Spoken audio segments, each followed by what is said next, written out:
2 from Japan, and 2 from Korea. Hey, Stuart. What? Are you being followed? Who? What? Stuart, hello? Hello? Don't do this, sir.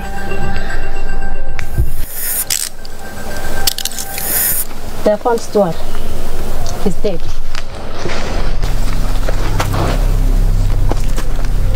What?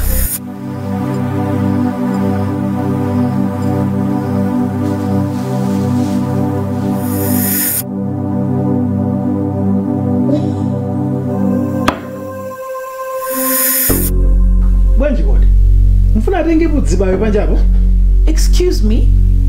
I don't like your tone. She is my baby and I know what is good for her. And what are you doing in my house?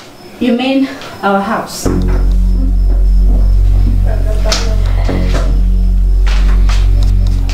She's single. My maid.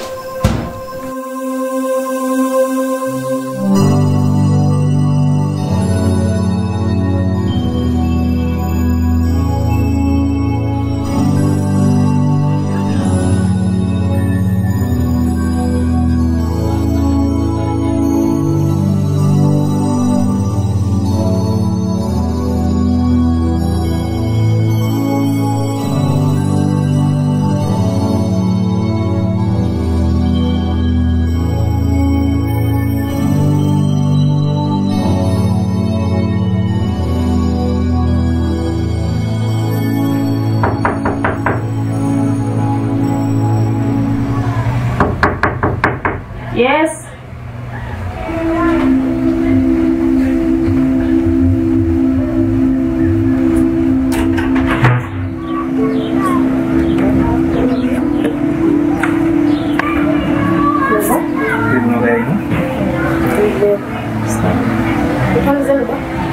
Nafuna ndakulengera nti saa.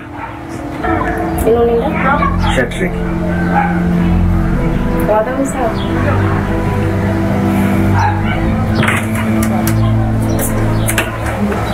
He's looking for you. Oh, you want me to excuse myself? It's not happening. Mugambira ndi bompa. Why? What's Mugambira? The choice. Talk. Are you serious? Yes. Nduvulika mu ntima. Ndijana. Kane Mr. Zonziji. Ndi mbafuna ndibwere ku office kwanu ndikaforoboze mezi na career. Where's the prayers there? Shadrach. What? I'm a police officer. You can talk to me.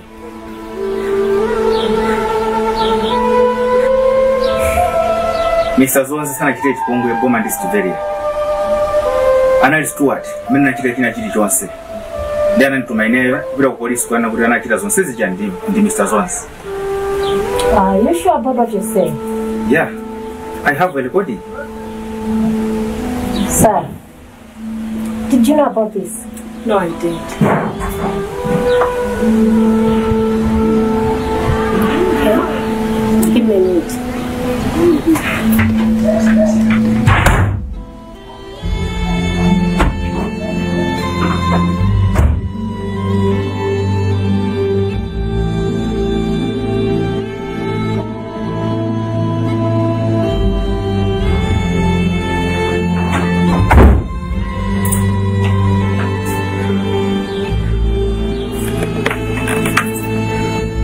You are under arrest for obstruction of justice. Madam. Give me your hands. Madam.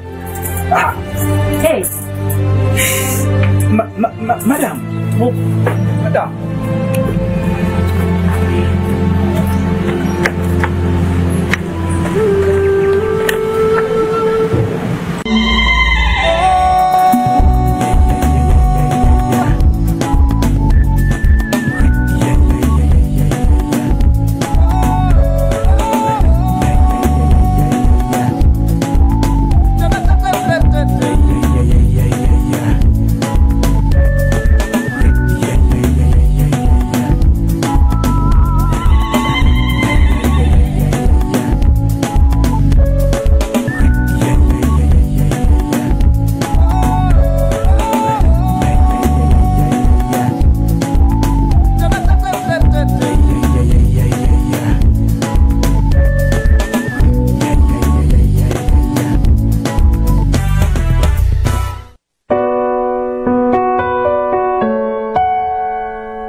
You're still here. I thought you left. Forgot her driver's license.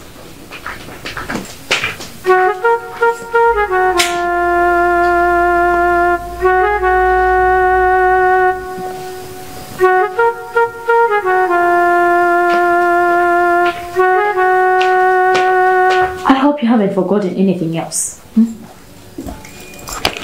Good night, Auntie. Good night.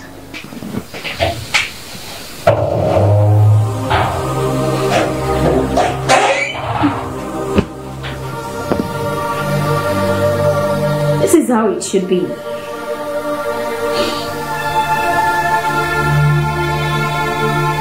So peaceful.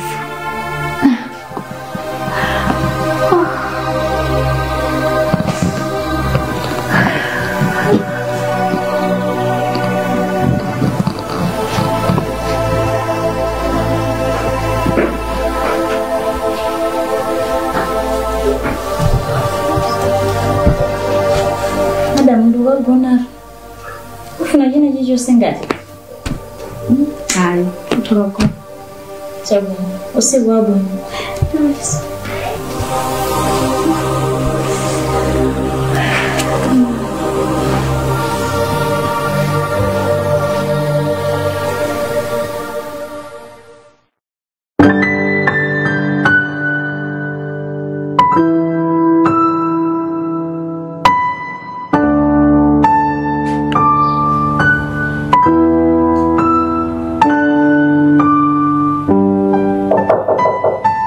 Yes, come in.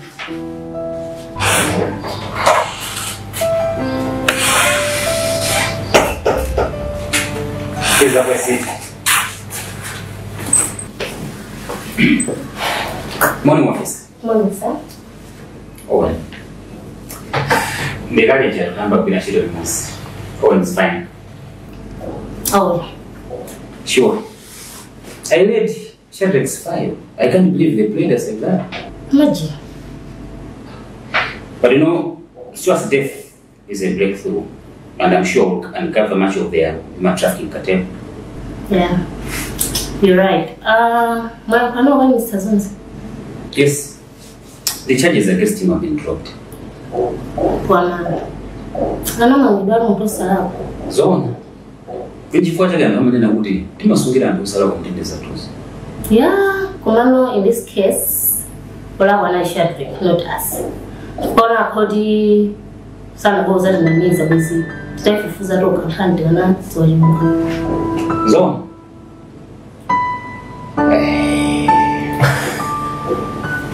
It's almost lunch time. Kini ndio mstari sana bo. All right.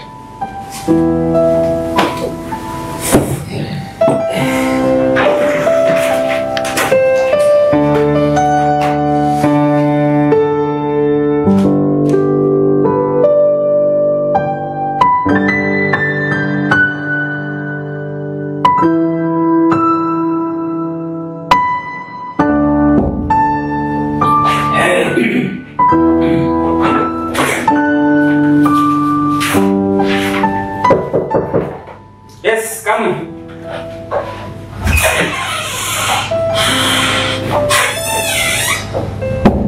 Please, have a seat. Oh, thanks.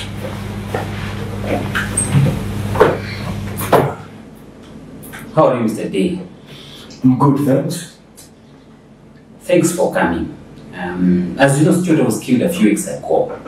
And one of his guys came forward with evidence that it was Stuart who told him to tell us that he held you planning to attack Bowman and his girlfriend. So, your charges have been dropped. Well, I don't know whether to be happy or sad. But I think, yeah, you should be happy. Why? Is it because I got arrested for a crime I did not commit? Or for Stuart's death because that's why I'm a free man now? Correct? When will you stop lazing on your job and do things right? This will not end here. No way.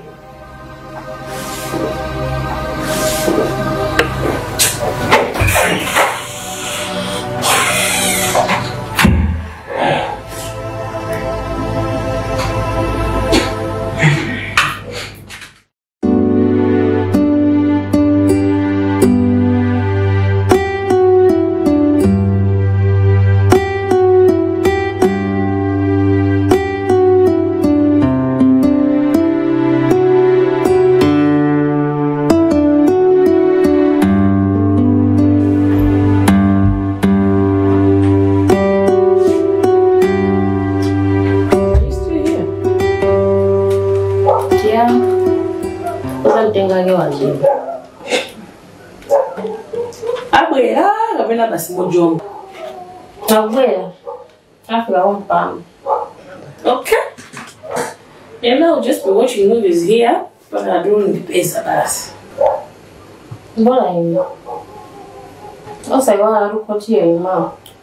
Temo kwa. I'll be there. Cool. Oh, oh, see you tomorrow. Take care. We'll do.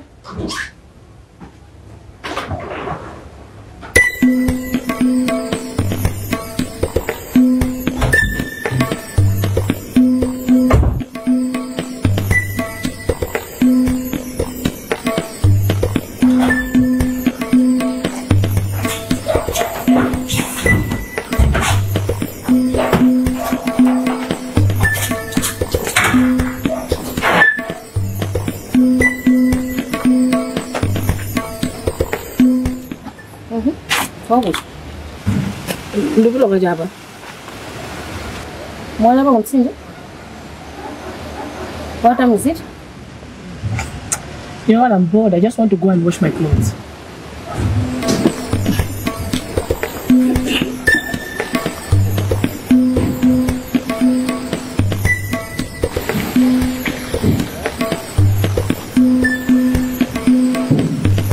Who are you calling?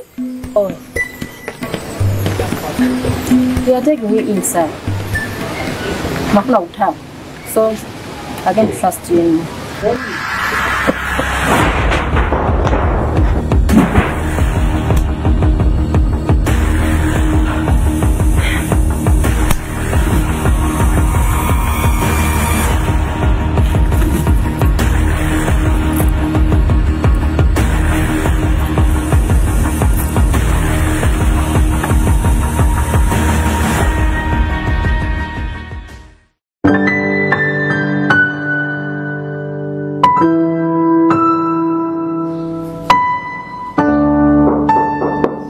Yes, come. Have a seat. Hi. Hello. I'm going to the court, Lisa. I'm not coming. I really wanted to come, but I just received a call from baby mom. My daughter is not feeling well. No. So I'll catch you later. No worry. Yeah.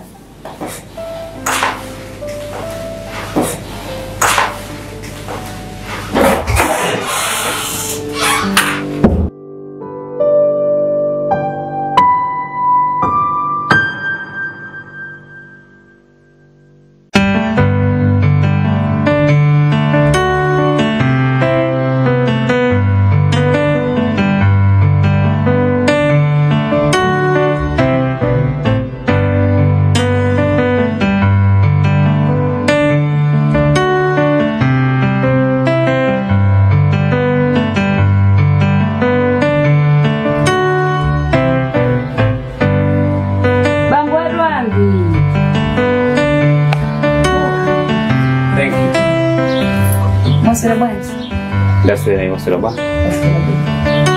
Where is Twambi? Precious, your boyfriend? Zinata mama kukiza naye mwanae. Oh.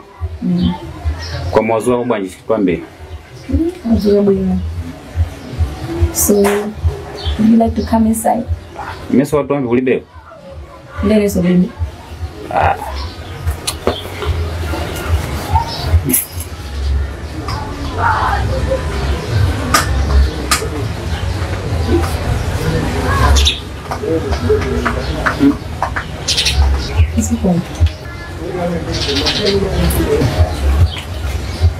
Then I'm going back to the office. Still now.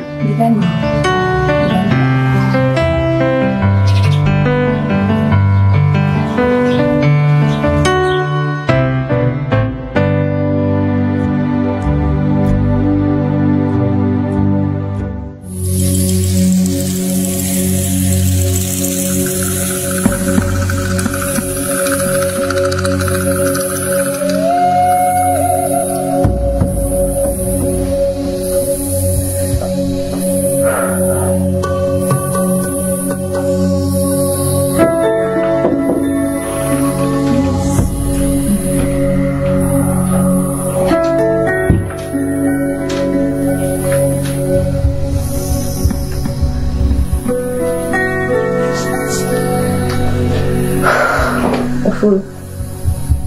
You need to let go. The worst is over and Noah is here now. Yeah, but I still want to know her further. Okay, what will happen if or when you find him? What kind of a question is that? Okay, well, Fool, God has protected you and Noah. Your life was in danger. You have gone through a lot. You need to find peace and free yourself. I have seen you when you were in Zambia. How much you've suffered. You saw me how? Oh, you see things. Follow, I see great things coming your way, but you're going to miss them because you're stuck in the past.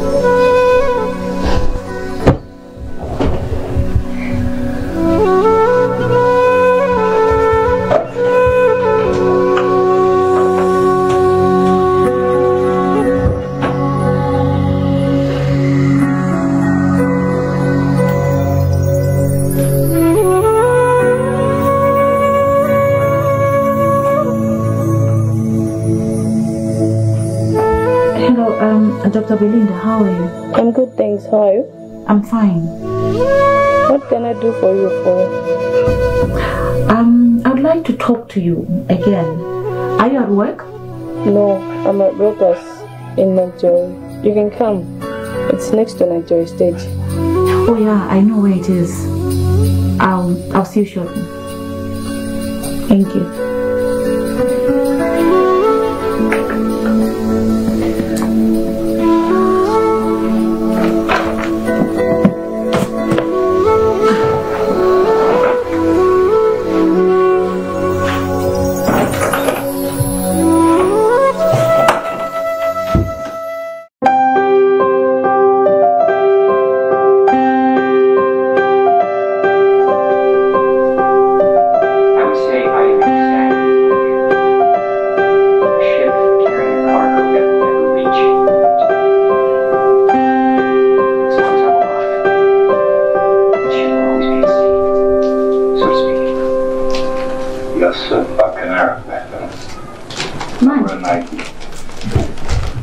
You're home?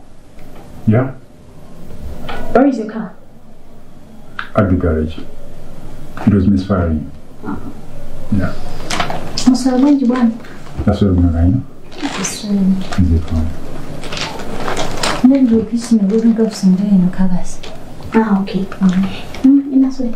Ah, okay.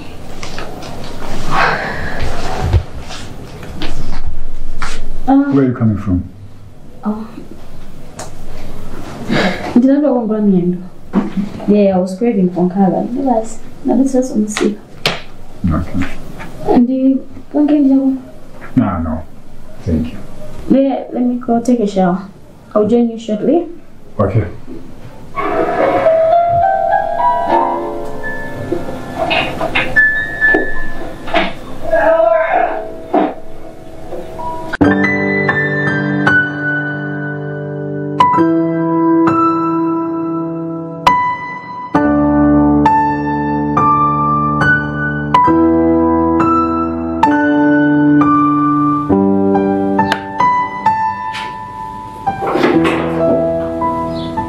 Hello, ladies.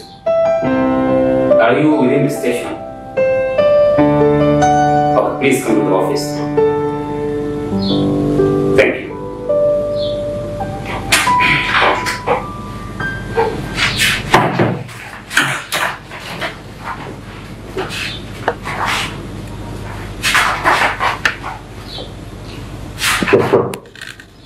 Yes, come in.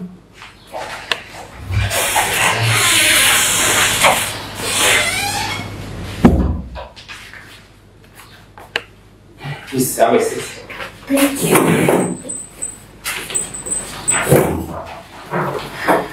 Ferry, you got to put him out. Then you go to the prosecutor. Okay.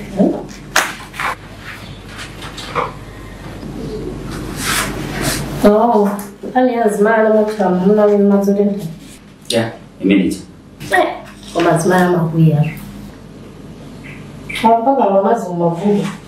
Sure. I got to bus. I mean, bus. For the worst. Because over 4 or 5 years, but you can't against that. I don't believe it's a generation there. They make one. You know, when I go and you are standing.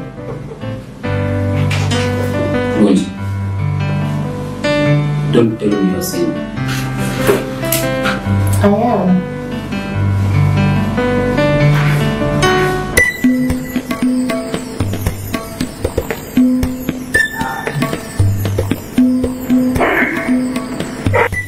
Honestly, you don't look like someone who's seen.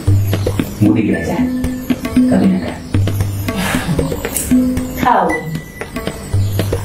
How you know what I'm saying?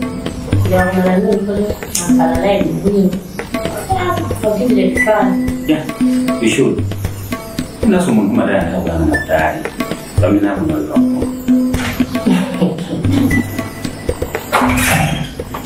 Baba, na gina. Pag ofusi ang kazi. Haizi win.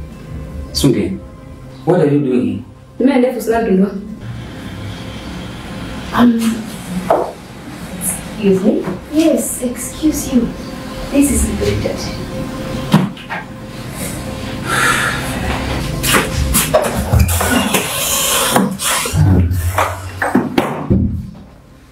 Leo ni ukazi je mnabusia? Anaenda Nafi.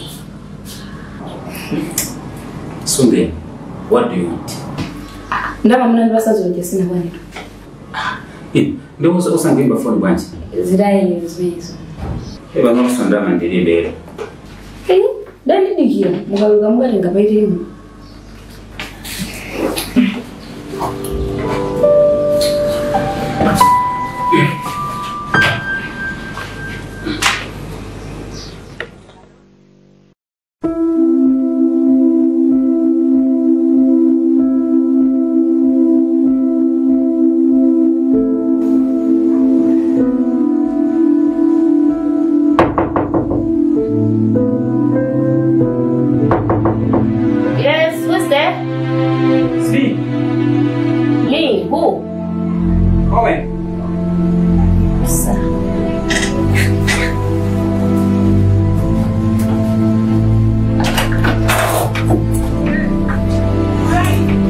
Is everything okay? Yes. Can I sit? Yeah, sure. Can I prepare you a drink? Beer? Yeah, sure. Thanks.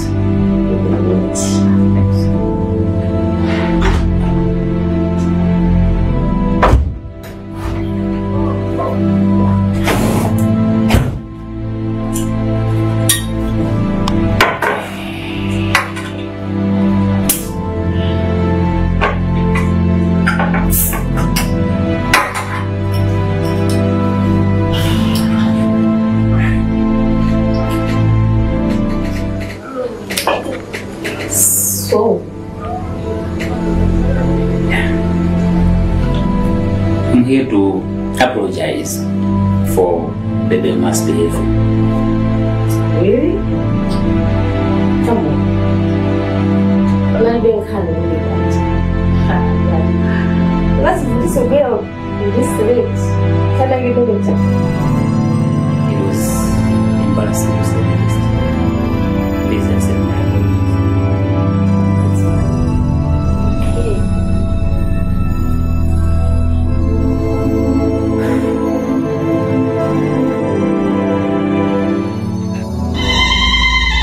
Next on Spouses and Wakemen.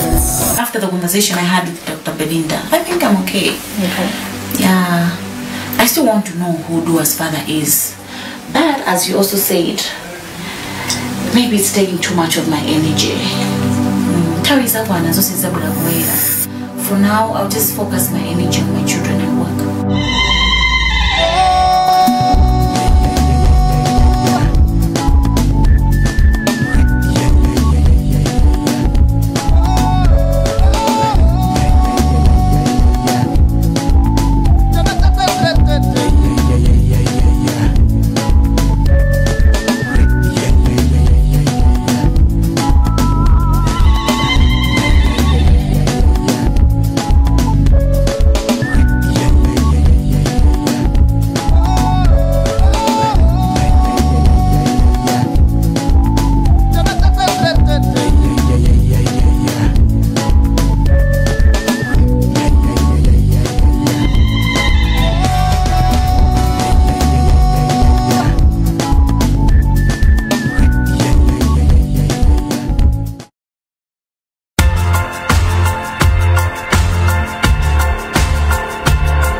Hello and welcome to BBC Sport Africa, the program fully devoted to African sport. This week we reflect on Africa's biggest sporting event, the Cup of Nations, coming up.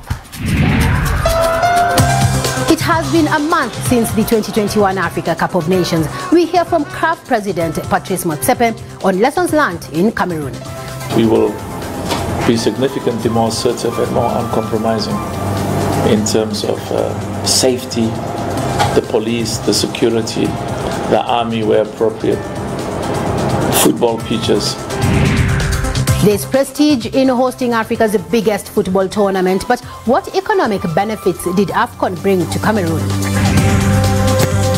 After watching their football heroes in action at AFCON, the next generation of indomitable lions have been left with a desire to follow in their footsteps.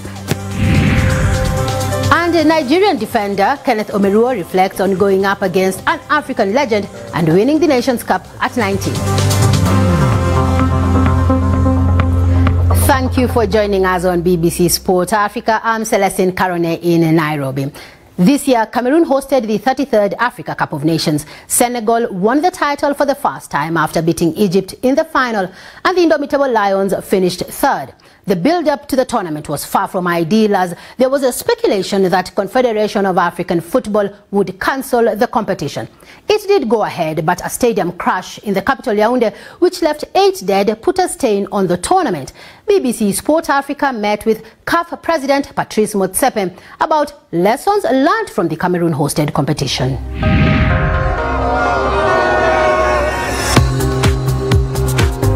Whether AFCON Cameroon was going to proceed or not was a serious question. And part of that, I had to contemplate the possibility that because of Omicron in particular, that there would be no Cameroon AFCON. Many of my most trusted advisors were saying to me, don't proceed. And quite legitimately with all the evidence and the facts. And my question was always, let's follow science. So when the decision was taken, we were proceeding, it was based on the adequate, sufficient, reliable scientific advice that it's okay.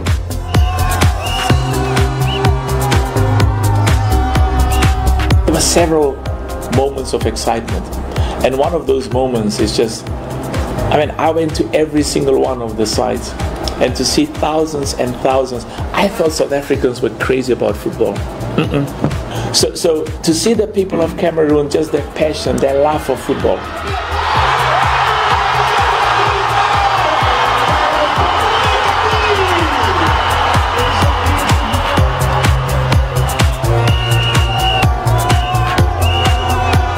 Salima Mukansanga, a female referee, the first woman to ever take charge of a match at the Cup of Nations.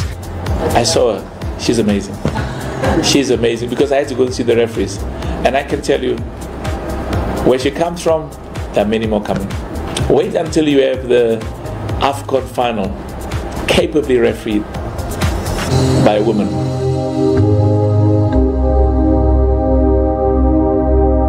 Now, at least 8 people have been killed in a stampede outside a football stadium in Cameroon. It was ahead of the host teams. There should never have been injuries, let alone people losing their lives. Going to a football match is supposed to be a pleasurable and a wonderful experience. So that places a huge burden on us to make sure that stadiums are safe. Now, the fatalities happened where a gate which was supposed to be open, it's something I have problems understanding. Somebody locked it, and I don't want to tell you why I'm told they locked it.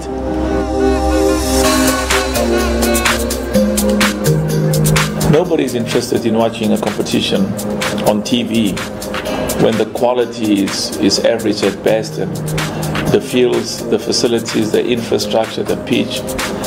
African football has to strive and compete in all respects to be at the level of European football. Don't talk about it. It's not what your intentions are, what your plans are. Is, have you arrived? Are you doing it? And of course, this takes time. It's a process.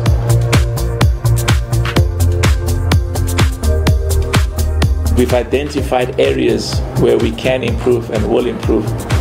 And those issues are the ones that goes into the discussion. We are going to Côte d'Ivoire next year, but we are not going to make the same mistakes again. There are certain preconditions, and in the public domain I have to be nice and polite and of course respectful, but I think behind closed doors we will be significantly more assertive and more uncompromising in terms of safety, the police, the security, the army where appropriate, football pitches, and hopefully COVID-19 will be less of a challenge. Joining me now is a senior BBC sport journalist, Piers Edwards, who was in Cameroon and attended that interview with the CAF president. Thank you for your time, Piers. You have been into a number of Africa Cup of Nations. How does Cameroon compare in terms of organization to the others?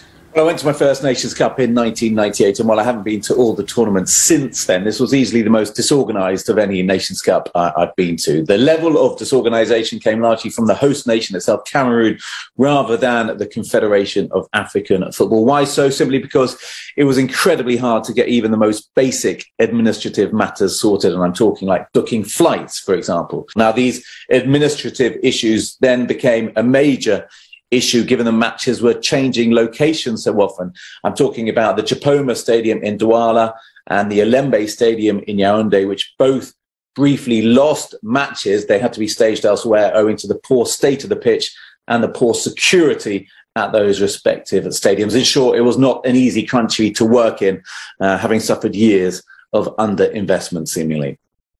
If there were problems in the build-up, why didn't CAF cancel or postpone it? Well, CAF was under huge pressure in the run-up to the Nations Cup, let's not forget, not just from Europe, but sometimes from within its own executive committee. The coronavirus pandemic was one major reason for a possible delay, but in reality, this was a bigger problem in Europe than it was in Africa. The other reason was concerns over Cameroon being ready, but politically speaking, it would have been incredibly difficult to move the tournament given the billions of dollars of investment made by the Cameroon government. And let's not forget that it was very hard to postpone the tournament because the World Cup is coming up later this year, meaning there would not have been time to host both the Nations Cup towards June, July and a World Cup in November easily without obviously exhausting the African players. Despite the organizational challenges, you've got to admit the action on the pitch did deliver. Well, absolutely. I thought the on-pitch side of the tournament was very, very good. OK, we had some low-scoring games late on, but that's a feature of any major football tournament when the pressure increases. But when you look at how some of the teams performed and the level of intensity from some of the players, thinking the likes of Sadio Mane of Senegal or Achraf Hakimi of Morocco, both major stars who gave their all despite their status. It was definitely a tournament with a higher level of play than in some recent editions, and it was hugely enjoyable. Next up is Ivory Coast. In just over a year's time, what is it they have to get right?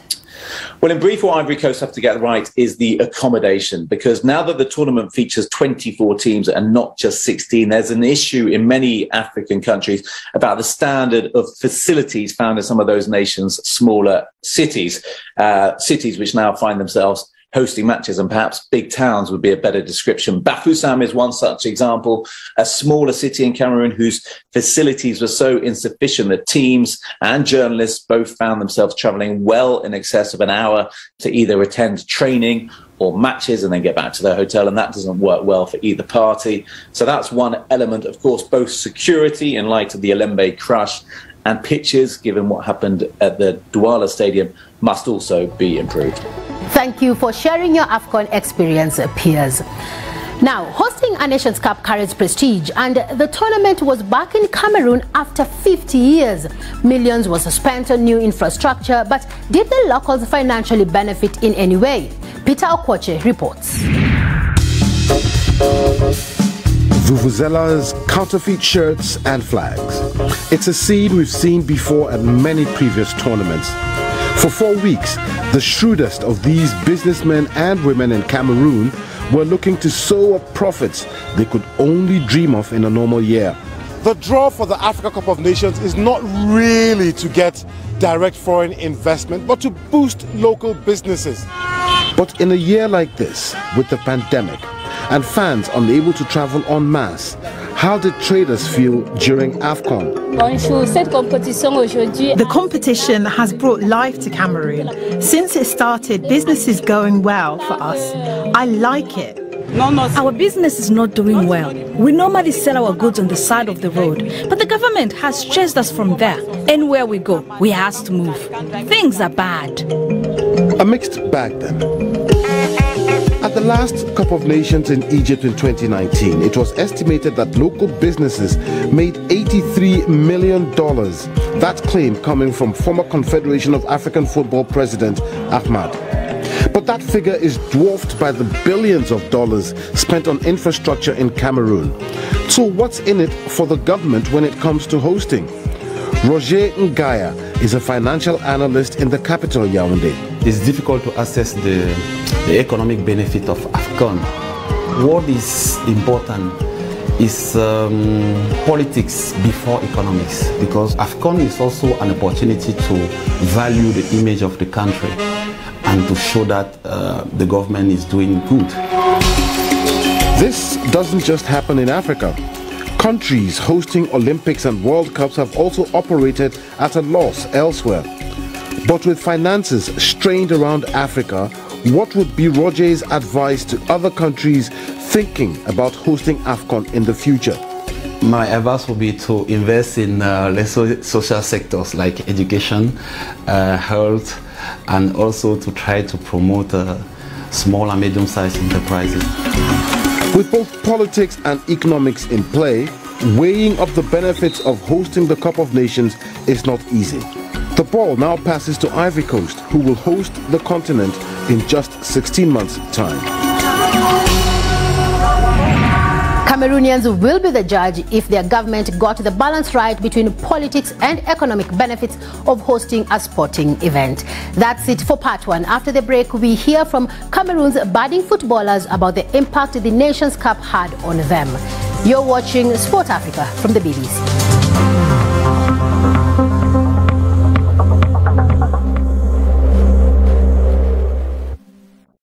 Welcome back to Sport Africa. I'm Celestine Caronet.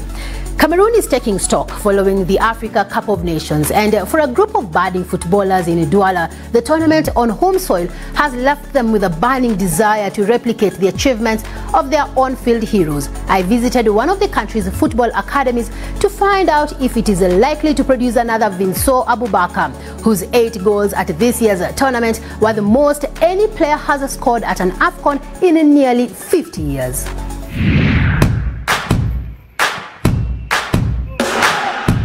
17-year-old Jordan Ojua working on his skills.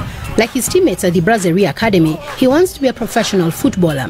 Having the Cup of Nations on his doorstep provided extra inspiration. He went to watch the Ivory Coast versus Algeria match at the Japoma Stadium. So many stars here like Frank Kessié, Riyad Mahrez, Seri, Zaha, Nicolas Pepe. So those are the players we used to just watch the TV, but I saw them live, so it gave me, really motivated me. The academy is in Cameroon's largest city, Douala, and has been going for over 30 years. It is one of many private football academies across the country. But this one has produced some big names, including 4-time African Player of the Year Samuel Eto'o, the man now in charge of football in Cameroon. Fellow academy alumni include Clinton Njie, Ignatius Ganogo, and national team captain Vinso Abubakar, all part of the indomitable Lions side that won a bronze medal at this year's Nations Cup. Most of the time when they are playing, people call me on phone. Coach Oben, we have seen Akidiat. Clinton is playing today, Ganago is playing today, Yongwa is playing today. Every day, I'm sure that every day I have a call where people are calling me to praise me and say, job well done. So I think I'm very happy. It's more than money. The academy has 66 children aged between 12 and 18. Joining up is very competitive because it only admits 11 new entrants every year. All are offered a full scholarship. 13-year-old Joshua Fonda has only been at the academy for a year, and he is finding it tough. The most difficult thing is the training, because When I was in the quarter, I was just playing normal football. When I came here, I saw that, and this is when I knew that football is hard, because every day you train. Sometimes you train until you feel as you go back home. What made me keep going, because I'm having an ambition to help my family, because I'm from a poor family. The academy says at least 45% of its graduates get professional contracts each year, despite the challenges facing the country's football development.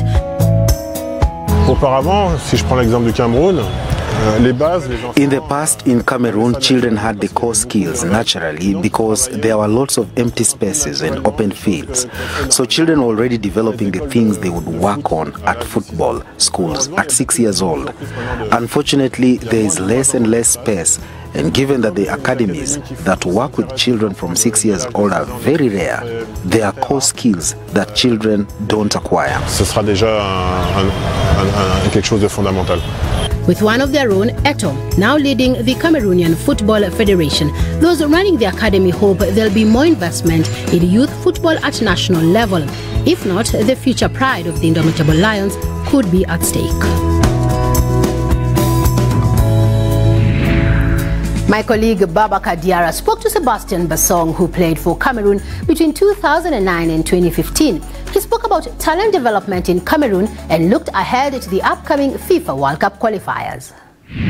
Sebastian, Cameroon captain Vincent Aboubakar was a star of the last AFCON for Cameroon with 8 goals in 7 games. What does such a performance do for young talents back in Cameroon? Can it be an inspiration? I think that, yeah, the younger player, the younger generation can look at Vincent Aboubakar because he brought them some joy. As soon as you bring some joy to the population, you're a role model.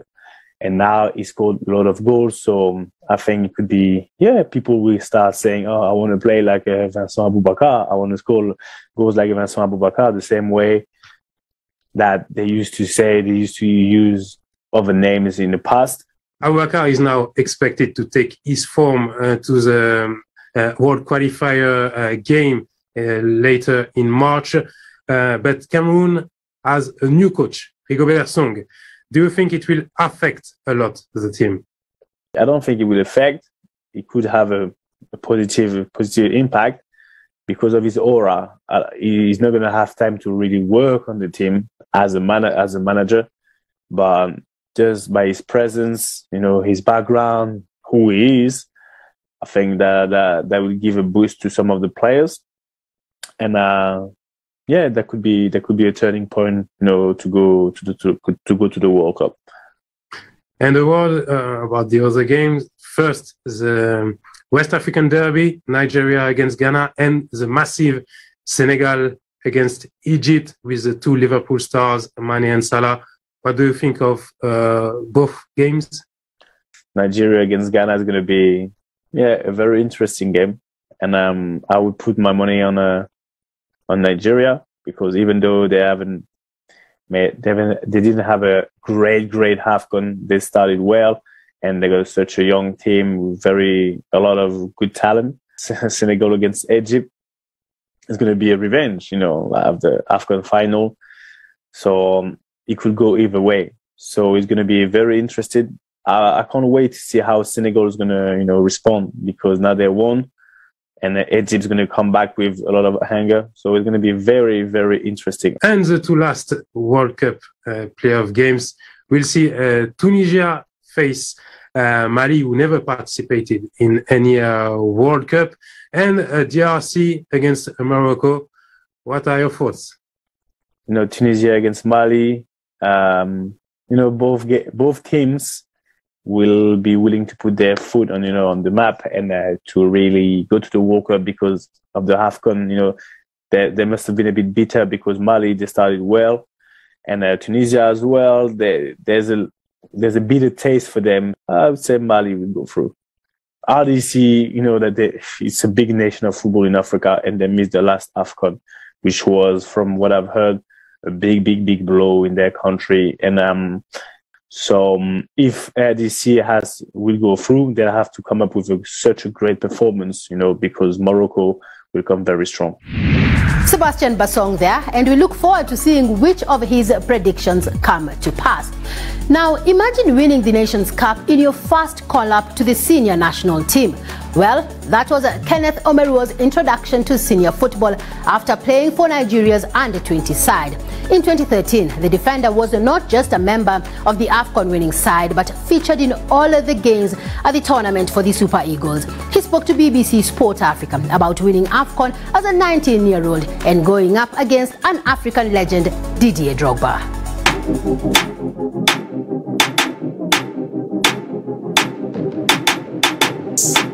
Kenneth Omeruo, the player who stopped Didier Drogba.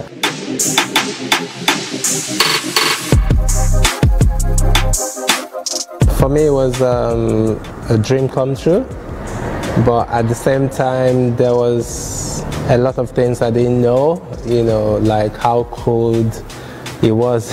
And I went to Belgium wearing just a suit, but it was nothing, it didn't help.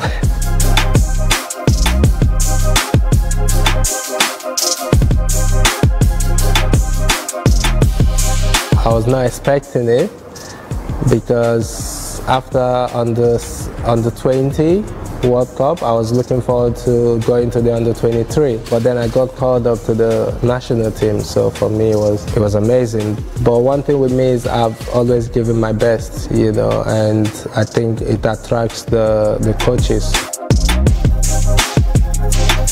I didn't really understand the value of winning the AFCON. Now I do.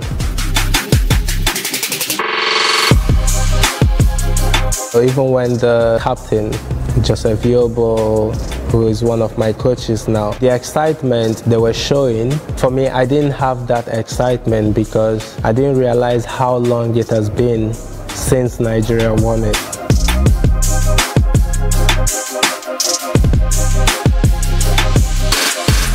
One moment that really stood out in the AFCON 2013 was the game against Ivory Coast, for the fact that I played against Drogba, and I think he didn't score on that game. To be a Super Eagle means a lot for me because, first of all, growing up, I was one of those kids who would go to the stadium without tickets and get beat up by, the securities. 10 minutes to the end of the game, they open the gate and we all rush in and watch the last minutes. For me, I've been like that with the Super Eagles. And one thing my mom always said, because she's very positive, she's like, I'm going to wear that Super Eagles jersey. We thought it was a joke, but it happened for me, and it was amazing. Omeruo will be expected to feature in Nigeria's World Cup qualifier against Ghana later this month. That's it for the show this week. You can find more sports stories on our BBC Sport Africa website. Thank you for your company. I'm Celestine Caronet. We now leave you with the sights and sounds from Cameroon's hosting of the 2021 Africa Cup of Nations. Goodbye.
pakome kufuna kulalika utenga wa mbuye.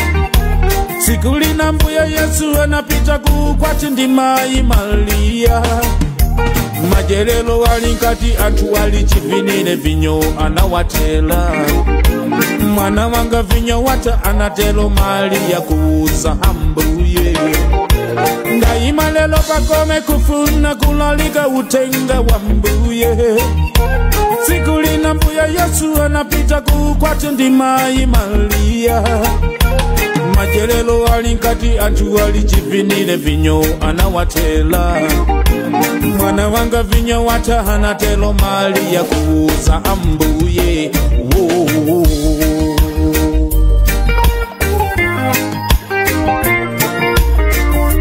They have no one. They have no one.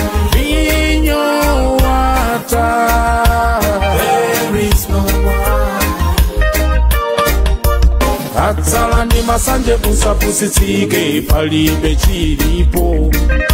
Sakomere switi choko mwana wanga chonde antu wa vinyo wata. Hakuyenda manditi mbendela petu komantu vinyo wata. Mkanate watana lija kenani mukanena hanalo pachibale. Mkanatala konkuja kumapula njerwa kumaja kamoti. Atala ndi masanje musapusitsike palibe chilipo vinyo kulibe.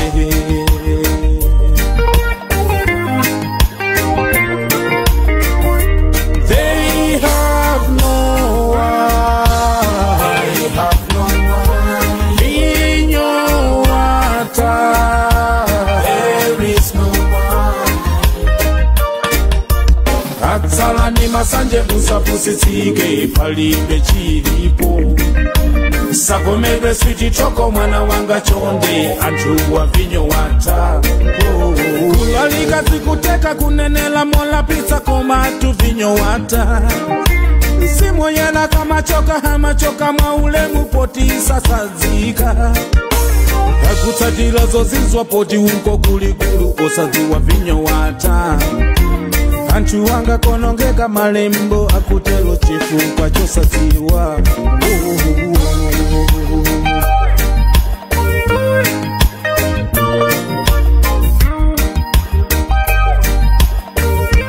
They have no one. They have no one. Vinyo wata. There is no one. They have no one.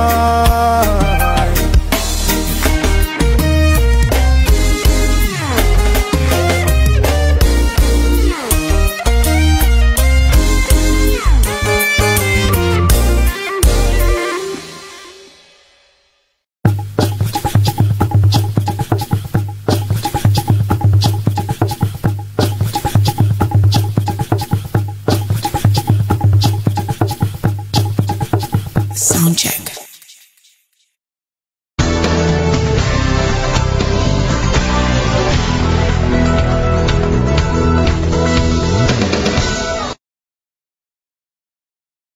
Ndi nthawi jekoma pano pakanema Times pamene timakwasirani programu ya Time Sports Update.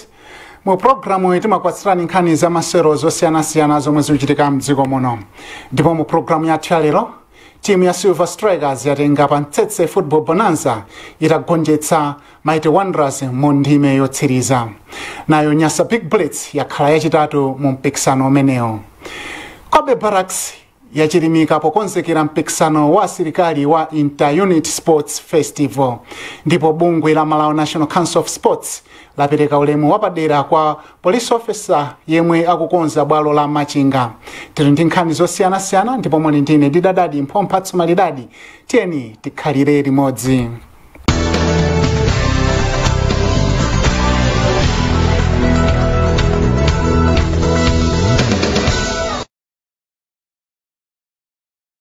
Kuyamba programu yathu chonchi, timu ya Silver Strikers yatenga ukatswiri wa Pantsetse Football Bonanza itagonjetsa Mighty Wanderers mu ndime yotsiriza. Matimu awiriwa analepherana mu mphindi 90 kuchititsa kuti maserowa afike mu extra time. Chaonanga Kaonga ndiyemwe anamwetsa chigoli cha Silver kuti ipambane. Nzika Flood Response ndiyomwe inakonza mpikisano pofuna kupeza ndalama zothandizira anthu omwe akuvutika kamba kakusefukira kwa madzi. Othandizira kuphunzitsa Silver Strikers ndi McDonald Jobe ndipo akusangalala ndi mmene timu yawo inasewerera.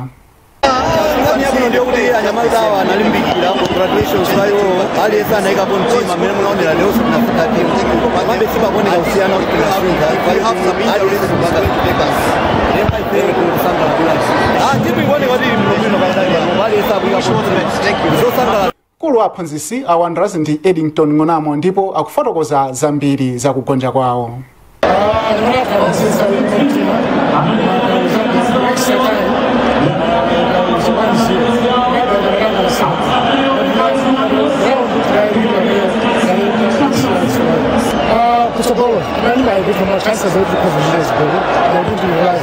Ndipo pa masewero olimbirana malo achitatu omwe analinso pa bwalo la Bingu National la Mulungu, Bullets yagonjetsa Civil Service United ndi zigoli ziwiri kwa zi. Ya Khosingo ndi Babatunde Adepocho ndomwe anamwetsa zigoli za Bullets. Pa masewero omwe analikoloweruka, Bullets inagonja kwa Silver Strikers ndi chigoli chimodzi kwa zi. Chaonanga Kaonga ndiyemwe anamwetsa chigoli cha Silver kuti timu yake ifike ndime yotsiriza. Ndipo Wanderers inafika ndime yotsiriza itagonjetsa Silver ndi zigoli ziwiri kwa zi. Chukepo Msoya ndi Vincent Nyangulu ndomwe anamwetsa zigoli za Wanderers. Othandizira kuphunzitsa timu ya Wanderers, Joseph Kamwendo anayankhula motere timu yawo itagonjetsa Silver. Takutira ndi mmene anyamata asewerera. Even though kunena kuti we can still do better, but with the results I think we are happy. One, we have kept the clean sheet, we have scored 2 goals, we could have scored another one, but we missed the penalty. So if failing at Wanderers in the team, I think being our first official match, we are satisfied with the results. Ndipo mphunzitsi wa Silver Franco Ndawa anati timu yawo imayesa osewera osiyana-siyana. Napota wabati kuona unapo ndi hapo, ndati muonesese kumbuye kwathu kuchoka kwa Jazia. Tikuti msowa kwambiri komabe tikuwesesa kuti anyamata amene alipo akonze kuti azichita bwino kumbuye kumeneko. Komanso tikuonesesa wina aliyense kuyambira pa golo, defense, midfield sogolo kuti aliyense mfuma sale ndi anthu bwanji akulimbikira bwanji ndipo akuchita bwanji. Izizo bonanza amene yatipasa nthawi yabwino kwambiri kuti tionesesa anyamata kuti akumenya bwanji. Tikungothokoza amene wazikawa kuti atipangira legend bonanza ameneyi itipasa ndithu kuona kwabwino kuti tione kuti position iliyonse imene tikuyikonza tione kuti anyamata kuti akugwirizana bwanji ndipo ngati kwa munthu ngati payekha akumenya bwanji ndiye zimene tikuziona kwambiri.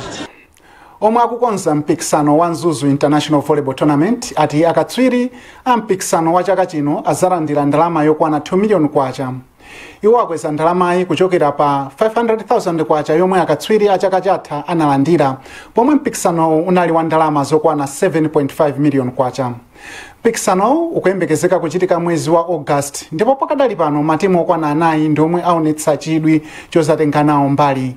Matimu anayiwa ndo ochokera maiko ena makamaka ndi matimu a Nawa Boys yochokera ku Zimbabwe, Mbeya Best 11 ya ku Tanzania komanso Khwazi ndi Chaluwe ochokera mziko la Zambia ndomwe aonetsa chidwi chozatenga nawo mbali pa mpikisano. Matimu 12 mgawo la akazi ndi amuna ndomwe akuyembekezeka kuzatenga nawo mbali pa mpikisano. Kire Msukwa ndi wapa mpando wa komiti yomwe ikuyendetsa mpikisano ndipo akufotokoza zambiri kwa mtolankhani wathu Bernard Muhone. Kudandalo ndi kwa kalekale malingana ndi mene lakhalira mu volleyball. Koma chachikulu chimene ifeyo taona kuti tikweze ndalama zimene chifukwa chonena kuti tifuna masewera athu a volleyball ayambe kukhala masewera onena kuti ori munthu akamapita ku nyumba azipitako ndi kena kake. Poyamba ingakhale panopa ni masewera oti amasanje chabe. Mwachisanzo ntakupasani chisanzo cha Wolves inapita ku Mozambique inaononga ndrama zambiri mina over 10 million according to nkhani za mena manenera pa media komabe ukoko palibepo chimene anakatenga sonyezo kuti timatenga masera ngati kuti ndi chinthu choti ungofuna kuti ukakumane ndi anzako muone kuti anzathu amapanga zotani komano dati ayiayi tiyeni kusewera zamacheza zili apopo anthuso matimu akamabwera lese mwina timu yachoka ku Tanzania yaononga kandi 1 million ikawina izitha kubwererako ndi kena kake kuti zipanga kava zimene yaononga zija tizisewera volleyball ndi cholinga nde chifukwa chimene takweza ndalama zimenezi. Ifeyo chimene tikufuna ndi matimu atatu ndengati yaku Kenya ingabwere kumayambiriro pa matimu atatu palibe chifukwa chowalesa chifukwa tungofuna matimu atatu imene ibwere nsangayo ngakhale plan yathu ndi ya Tanzania, Zambia ndi Zimbabwe koma imene ibwere nsangayo tipasa room koma sitidusa pa atatu chifukwa choti tifuna tisire Amalawi so now so at least azafike ku semi-finals ndi cholinga chathu. Pa matimu achizimayi imene aonesa chidwi ndi yaku Tanzania koma tikudziwa kuti Nkhwazi yaku Zambia imene tifunanso tiyitane iliso ndi timu yawo ya azimayi koma nthawi zambiri amanena kuti chifukwa cha ma resources tingobwesa timu ya anyamata okha kona pali yathu inali yongoyitana azimayi amene aonesa chidwi koma ngati azimayi ena angaonese matimu ena azimayi angaonese chidwi a Zambia ndi Zimbabwe tikwena kwaitana chifukwa choti ngati kwa anyamata tikuyika ma team 12 kwa atsikanaso kuso chimozimoza kuyenaso kukhala 12 nde ngati ena angaonese chidwi angathe kukwanisa athakuonesa koma nthawi zambiri awawa amanena kuti ifeyo sitingakwanise kubwesa matimu awiri tingobwesa ya anyamata okha ndi zimene nthawi zambiri amayankha. Ndipo wachiwiri kwa pa mpando wa komiti yoyendetsa masewero a volleyball ku chigawo cha kumpoto a Aaron Manda ati iwo aonetsetsa kuti mpikisano uzakhale wapamwamba. Ndi chinthu chonyaditsa kwambiri kuti Mzuzu International Volleyball afuna apangenso tournament imene mu August ino kwathu kuno ku Mzuzu. Ife ngati amene timakhala kupanga host tournament imeneyi ndife onyadira kuti atisankhaso tipange host. Akanatha kupita malo ena ngati ku south kapena ku center koma asankhaso ife chifukwa aona kuti takwanisa. Tournament ya chaka chatha ina yopambana kwambiri kwa ife ngati ma host. Panalibe zovuta zimene tinganena kuti tinakanika kupanga. Chimativuta nthawi zina ndi malo osewerera mpira ngati ma ground ndi ocheperapo koma chaka chatha chifukwa cha ubale umene tili nawo ndi Katoto Secondary School ndi Rafiki tinatha kupanga host tournament chabwinobwino ma ground amene tili nawo. Chaka chinonso ndife anthu okonzeka kwambiri chifukwa kuti ubale omwe uja tikadali nawo ndithu ndi ena amene alipo ndi ku Moyale ndi ku Rosedale kukonzedwaso konzekera tournament imeneyi ndife anthu onyadira ndipo tikudziwa kuti tikwanisa kuipanga host.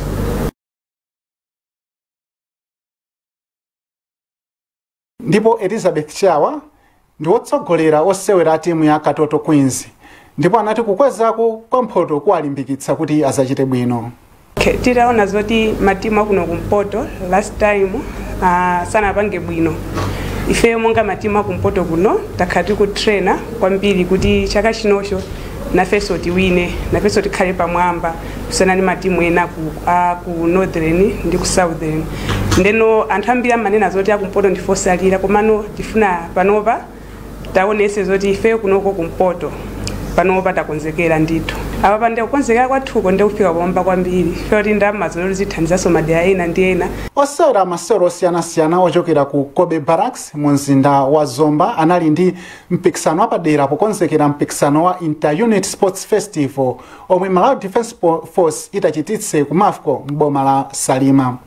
Kobe Barracks inachitisa mpikisano pofuna kupeza omwe atakwayimirire ku mpikisano. msilikali mmodzi yemwe anachita bwino pa tsikuli ndi Faith Lawana ndipo anauza mtolankhani wathu Jason Malowa kuti ndosangalala ndi mene wachitira.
Naye Kefas Casten anachita so bwino ndipo anayankhula motere.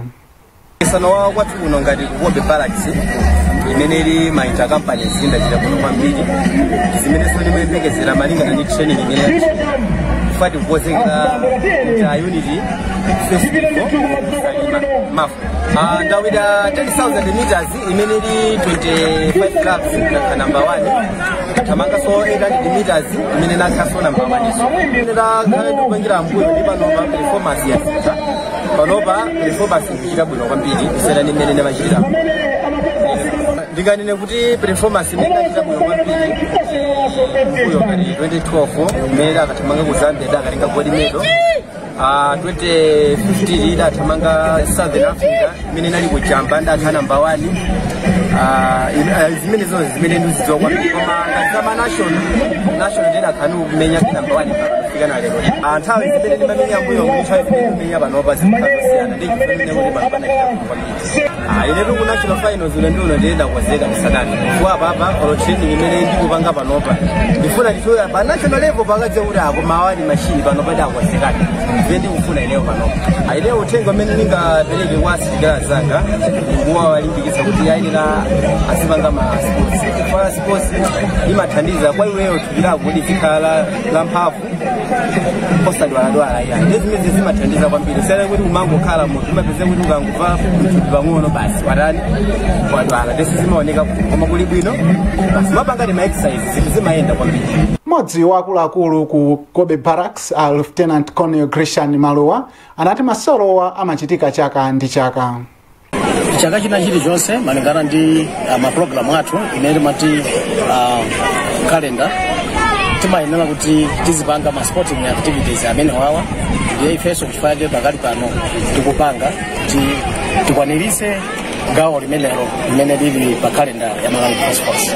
Kwenikweni ndikuti mumadziwa kuti masewera amakhala zimene zimakhala zolimbisa matupi ndiye ngati asilikali zimakhala zofunikira kwambiri kuti asilikali nthawi zonse azikhala fit ndiye ndi chifukwa chake mwina mwake zili very important kuti zizitero komanso pakali panopo zili zofunika kwambiri kuti tichite masewera amenewa chifukwa choti mwezi wa mawa kuyambira pa 5 mpaka na pa 8 April pamene pali mpikisano waukulu kwambiri imene maunit osiyanasiyana Malawi Defense Force tikakhale tukanganirana kumeneko tukatswiri chaka chinocho nayo timakonzekere tiyembekezere zinthu zabwino kwambiri because pakali panopo anthu anyamata athu ma athletes anayamba kukonzekera ndikakale apapa ndi kumapeto chabe kumeneku mwakuti tikangomalizanso apapa ndiye kuti akhala nonse pano muchizungu timati intensive training kuti tikamapita kumene koko akapanga compete favor panopo pali amene timati ma judges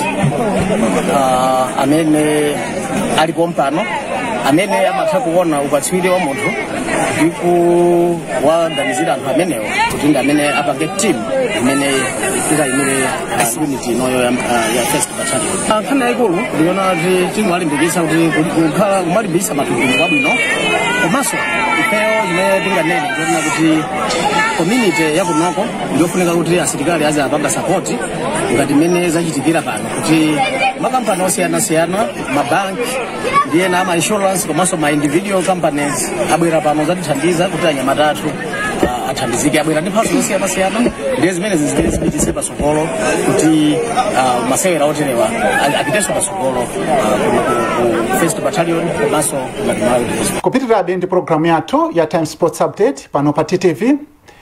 Bungwe la Malawi National Council of Sports lati chitukuko cha mabwalo oseweterapo masewero osiyanasiyana m'madera akumudzi chingathandize dziko lino pa chitukuko cha masewero.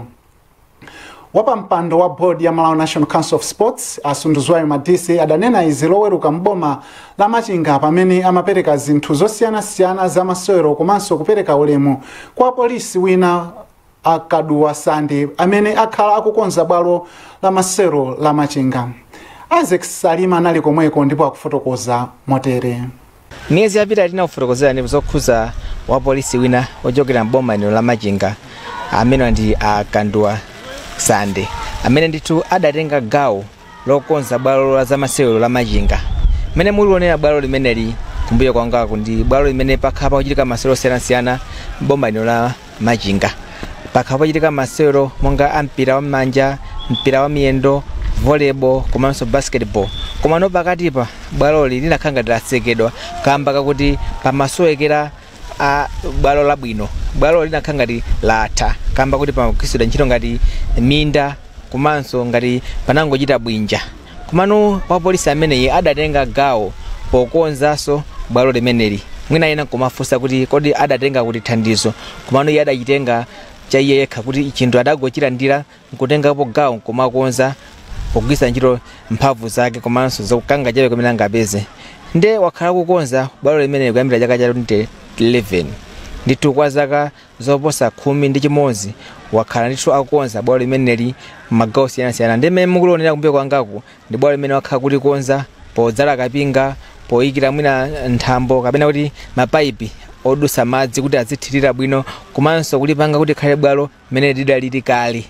Ndi bungwe la Malawi National Council of Sports litaona zimene wachita mkulu ameneyi pozindikira kuti ndi wa polisi chabe munthu amene mwina alibe khobiri looneka ndi maso bwinobwino komanso mwina munthu amene kapekezero kake ndikochepa adazindikira kuti ayi ifeyo timpase ulemu komanso mwina tipange recognize zimene wachitazi. Nde akuluakulu bungwe la Malawi National Council of Sports adabwera pano ndithu lero kuti adzamthokoze mkulu amene komanso kuzamulimbikisa pa cholinga chakechi. Nde anakonza mwambo ndithu pamene amupasa mipira komanso zina zipangizo zina zimene zimuthandizire pa cholinga chimenechi komanso amupasa ijamali certificate ya ulemu kumulimbikisa kuti ya ntchito imeneyi mwachitayi mupitirize isathere pompa.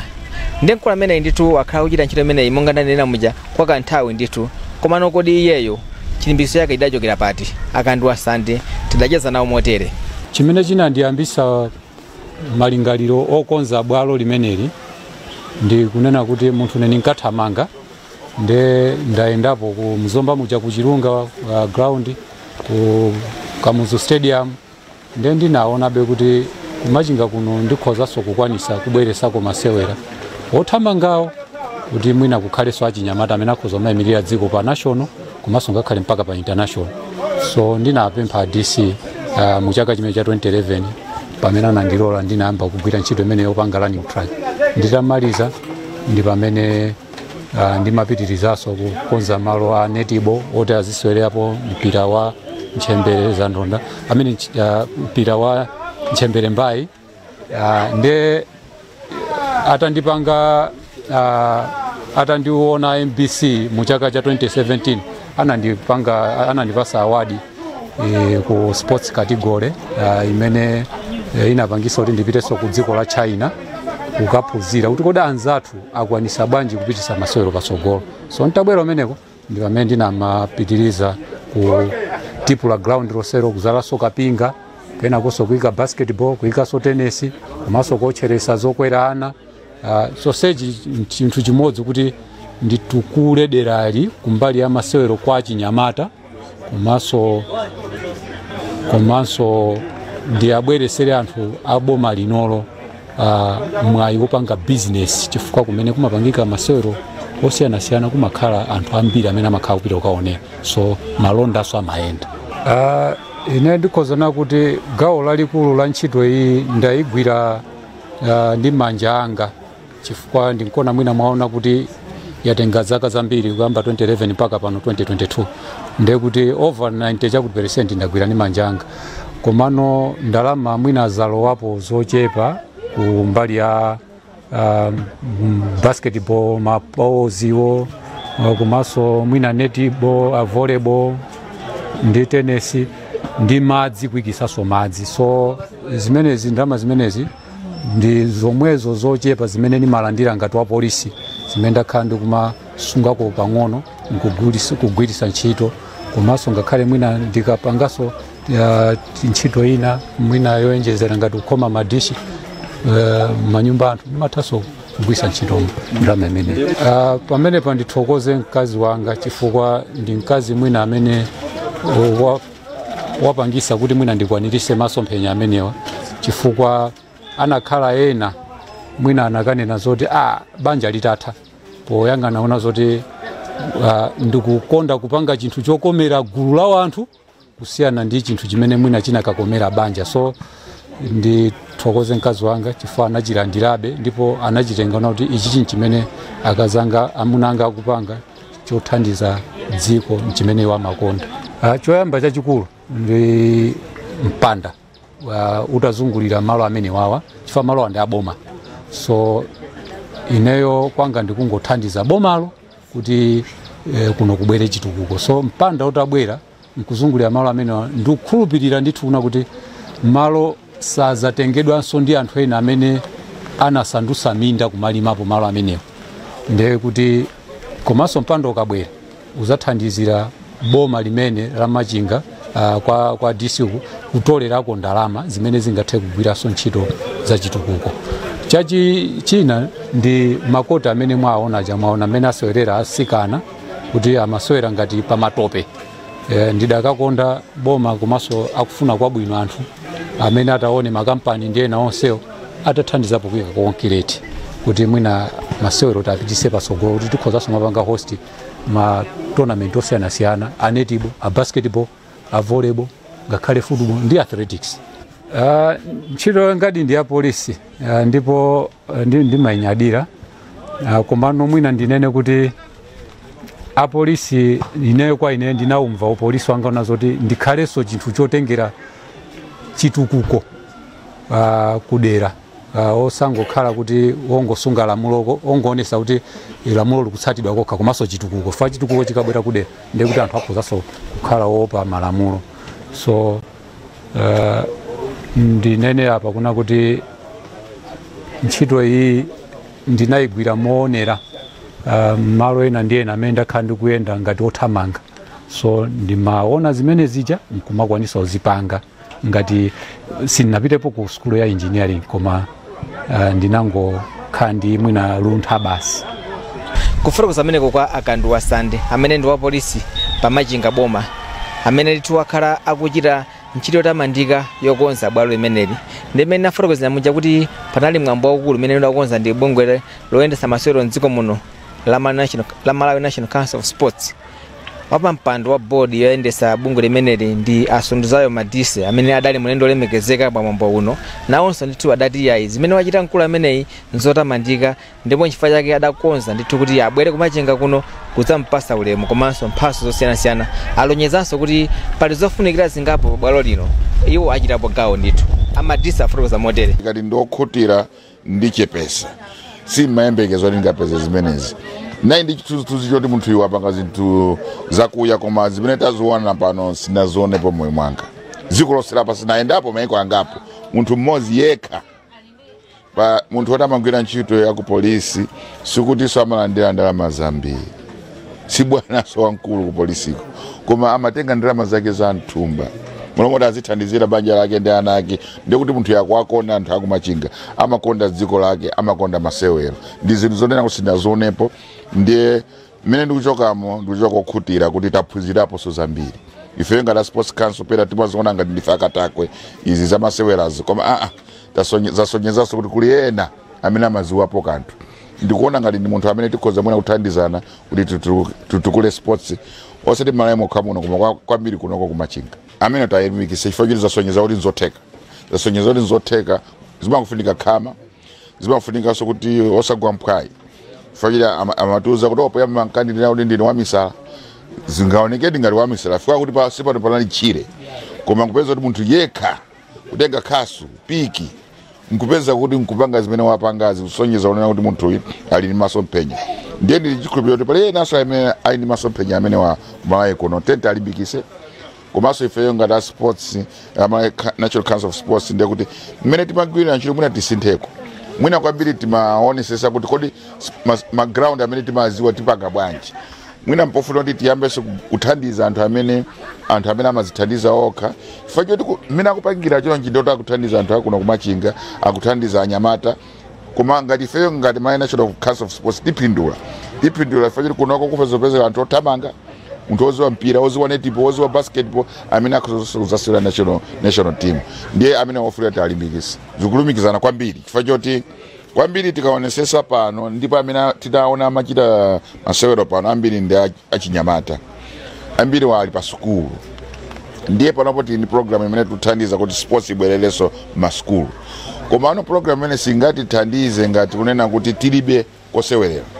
Ine ndimapereka chisanzo kuti kumene ndinakulira ku Chilomoni tinali ndi ground pamene timakasewerapo panopo ground ilo palibe panamangidwapo ku sukulu kumene ndinkapita kudarapo panamati na miwako wati nkasewera ku ground ilo palibe ndiye olo mwana mumuuze kuti uzipanga masewero akapangira kuti ndiye apapa zikukhala ngati kuti masukulu amene akuti zungulira pano pali secondary school pa Mtunda apo pali primary school apa musipo ana ajakhoza bwera pano a sports teacher awo akhoza or sports master akhoza unati tiye tikapange sports aphunzitsa ziwiri zitatu mklasimu tiye tikapange sports apeza kuti ali ndi bwalo ndiye ndikuona ngati pofuna kuti tiathandize tasira ende ziwiri zitatu mipira maneti ndi zina zoterozo pali zina zimene apempha zoti muna tikhoza kuathandiza zina sitingati patoka katika mirande ena koma ndikuona ngati pali kulumikizana kwakukulu pakati pa zimene tikupanga ife kuti tibwezereso sports maskulu ndi zimene akupanga asande pano. Kufotokoza ameneko kwa asunduzayo Madise amene adayi mulendo olemekezeka pa mwambo uno ndi mmene zakhalira ndithu chokera mboma lino la Machinga ndine Isaac Salima pitizani kuona program imene ya sports update pamene panso ndi pantsitiziro pa program yathu ya Time Sports Update zakhaleso mpompo sabata la mmawa pomwe ndizakupatsileni nkhani zina za masewero. Ndithokoze kwambiri Obeti Nkangama pogwira ntchito yotamandika kuti program yathu ya lero itheke.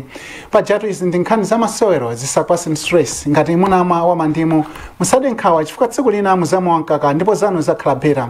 Ine ndikumva chimwemwe ndikumva ukoma munali ndine didadadi mphatso malidadi pitirizani Corner Times TV.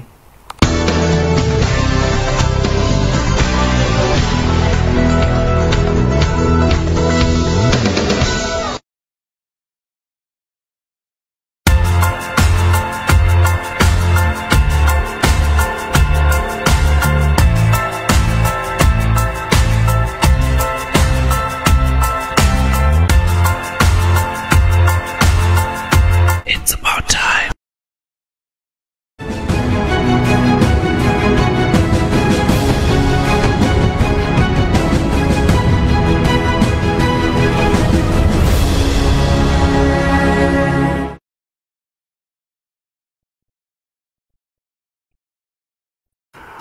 Malo mwa ife tonse kuno ku Times headquarters ku Blantyre ndine Brian Banda kukulandirani mprogramu yachiwiri sabata ino ya kwa Gwanji pano pa Kanema wa Times. Programu imeneyi ndi programu yofunika kwambiri. Timayankha funso lofunikanso kwambiri kwa Gwanji. Ndi nthawi imene timazukuta nkhani. Ndipo timakambirana ndi mtima woonadi kukufotokozerani zimene zikuchitika ku Malawi kuno. Timanena kunena kuti tilibenso kwina. This is the only country imene tili nayo and we owe our allegiance to this country. ndisanapite patali ndikuonetsereni anzangawa bambo Wanda Msisya amene kuti Wanderer ine sindidaone munthu kumverera ku dzina lake ngati ino Wanderer Msisya. Ndimafuna ndiyambe nkunena kuti talandira overwhelming response ndipo ine ndagwidwa ndi mantha titabwera pano dzulo kuyambira inuyo bambo Ndevu Zamwayi you showed statesmanship kutilandira mwamsangala. I came to one of the program imene machita hosting imene but your humility kudzichepetsa kwanu kutilandira kumene kuja, you know, that gesture has been praised nationally. Ndipo ndimafuna ndinene from the bottom of my heart kunena kuti I am immensely grateful to you komanso chifukwa cha Amalawi, you know, chinthu china chimene chinandipatsa mantha nchionera kuti ndikuchokera ku State House and the fact that ndagwira ntchito kumene kuja people would say uyu ngokongeresi you know koma they haven't, that did not come and ineyo ndikuyamika Mulungu amene amatipatsa chisomo, because there is no better way to explain what is happening to us. Yes, exactly. There is only one word which we can use, chisomo. Amen. God's unmerited favor. Yes, the grace is so sufficient. And you know, chisomo ndicho opsha kwambiri. Chisomo akhoza kukugenda nacho anthu iweyo ndi mandimu nkupanga lemonade. Anthu akuna ngati akupweteka ndi mwaja yopanga juice kwambiri nkumamwa ndithu. When they sold Joseph, Yosefe adamugulitsa azibale ake wina adanena kuti iye aitingomu tingokumba dzenje tingwetsere mmene mu basi thane naye. You understand? I want you to understand how grace works. Ameneyu tingokumba dzenje tingwetsere mmene wina akunena kuti iye tingongulitsa. But what grace does, amaona ngati kunena kuti they are akutana naye. Chifukwa kumbukira manena kuti tingulise and see what will become of his dream. That's right, yeah. Loto lija maliziwa ndewo amaona ngati akulepheresa loto lija ndi a dream killer. Yes, alipo anthu amene nthawi zonse cholinga chawo ndikufuna kupha maloto. Yes. Now what grace does, imakutenga pamalo ngati pamene pachapa where umaona ngati kuti all is lost and you are done, and it catapults you to a place where anthu amene ajawa, because they are the same anyamata omwe aja amene adakapempha chakudya anakathandizidwa ndi anakagwada kwa Yose amaona ngati akuthana ndi loto usazoona dali njira loto lija likakwaniritsidwe.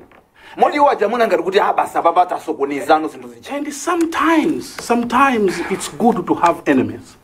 Sometimes it's good to have people who do not wish us well. Amadijosa in our comfort zone. They take us from our comfort zone. Basa pakutentha bwino ndikhapo. Ndiwa jama bwera afa yoti ninjira yokupitisa ku loto lalikulu kosa lijomona ngati walifikira licha. And this is why it's very very important ndi chofunikira kwambiri to be mindful on how to deal with people amene Mulungu awapatsa chisomo.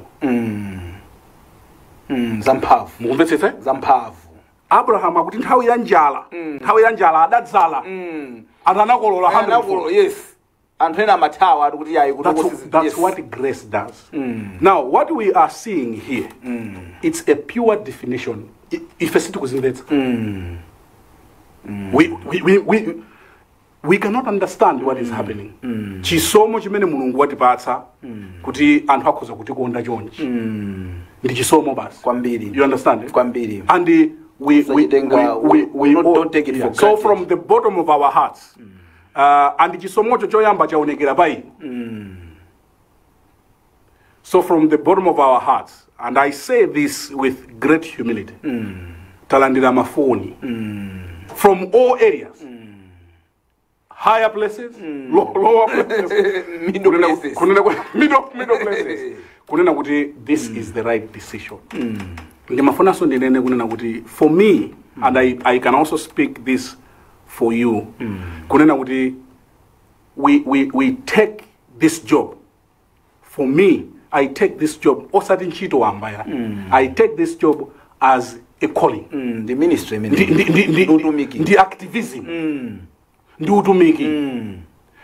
Because inu timakamba tisanabwere pano kuti we should always, nthawi zonse, we should always strive to be ndi anthu amene ndi oponderezedwa. People that are poor. Nthawi zonse tizikhala kumeneko. Kumeneko kumakhala anthu ambiri. Chifukwa even now, ambiri amene alipo mdziko muno ndodandaula. People are being oppressed. Yes. And if you as a media institution, if you ngati my broadcasters, we should always make sure that we are part of that group. Yes. True. Yes. Yeah, so we are very grateful kwambiri chifukwa cha my SMS, telephone calls.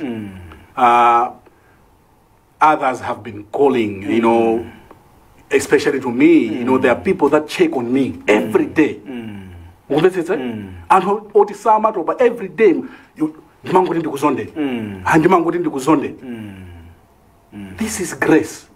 And we thank God kuti we can be in a time such as this one. Ndinayamba nkuthokoza ndizofunikira kwambiri because nganthu mwachizolowezi. No. Brian, choti muzidziwa ndicho kuti anthu amalawi ndi anthu ozindikira kwambiri. Amaziwa kuti apa tikukondedwa. Even ine manena kuti mwana wang'ono ali ndi mzimu. Ukamuchitisa kumpanga akakhala pakati panza akatha kuchisa manyazo munthu wankulu. Chifana na Yesu ali ndi kanzimu kache. No, zimafika pena anthu timatenga anthu mwachizolowezi kuti anthu awa nthawi zonse amakonda isi. Ndenu mangu panga zimachizolowezi ndoma tuzadodoma kuti anthu osacheuka. Ukudusa anthu osacheuka ya. Kumatu pakudusa ubanda apa anthu abanda ameneyi. No, mawu anu ali nkamwa. A classic example. These are examples that we can use all the time. I didn't want to go that far.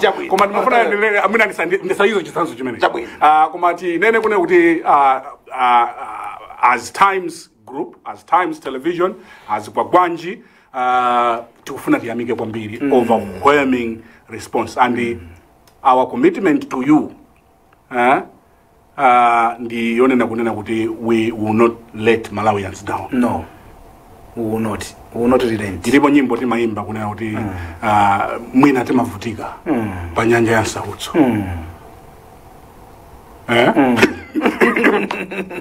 Mwina timavutika pa nyanja ya Nsautso. Koma nthawi zina timadzazindikira bwino patsogolo. So we are immensely grateful chifukwa cha support imene. Nkhani yathu ya lero. Tibwere ku nkhani yathu ya lero. 2 years after the Tonse-led administration, and I say that also with the hesitation, chifukwa there are others who believe what we have is an MCP government. Zoti ndi tonse samataniso sawerenga. And others believe and we did talk about this briefly yesterday. But whatever you want to call it, it's up to you. 2 years after Tonse government, or stroke MCP government, was voted into power, there is a lot of manyunyunyu. Manyunyunyu. Kukumudwa. It's like that feeling that you have when you have taken a lemon. Manyunyunyu. Kodi manyunyunyu amenewa. Akuchokera kuti what has gone wrong. I wanted us to settle on this issue today. Yes. What has gone wrong? Bamumsisha. Mafusa fusola mpavu, fusola likulu. And believe you me, ine kukhala pano attempting to answer that question. I have a lot of interest ya anthu amene afuna ndimve kuti ndili yakabwanji. Ineyo ndikuuze banda ndipereka chisanzo cha inu titazindikira zonse kuti mukubwera dzulo. Tinakonzekera kuti abanda aja kubwera dzulo chanchani nde akafika abanda aja tipanga makuti ifeyo tokonzekera inu simunabwere. Now inu mwafika banda ife tikanatha kukuwuzani kuti banda amene mwafikiramu taonani kuti mavuto ndi ati ndi muzikuza mavuto aja ndenu bwezi mukuyenderano maona kuti simunayambe tupanga program. Chabwino mwangofika simulendo. Kapena mwafika banda palibe so honeymoon yayi. Ngofika dzulo banda ntchito ndi imeneyi simunabwere kusasewera kunoyi. Mwabwera kuzagwira ntchito khalani pa mpando kugwira ntchito. Simunagwira ntchito abanda. Na vuto limene lilipo banda ndikuti anthu tidabwera tikuziwa mavuto amene tili nawo. Nkumasankha anthu kuti anthu awa akabwera akonze mavuto ndi anthu aja kutiuza kuti yayi apa patachoka apo panapanga chani yayi tikukonza guys banda tidikira mpaka naliti siti mapanga assignment imene homework yathu nkuzowa kuti tikafika tukapangapo zinthu anthu ambe kuona kuti zamba kwenda. So too much chidodo kupanga kwa zinthu kumaoneka ngati kuti mphamvu tili nazo sitikuzowa kuti ndingagwise ntchito bwana. Munthu ukafika amene ufuna kupanga fix things umachita kunena kuli ndi anyamata ako amene afuna kugwira ntchito iwe ase takonzapo mawa tinali pano tufuna tifike apo anthu aziona kuti tatani tayambako kusuntha banda. Ngati iniyo mwapanga chisankho banda kuti mufuna kuyamba kumanga nyumba banda kumbani foundation.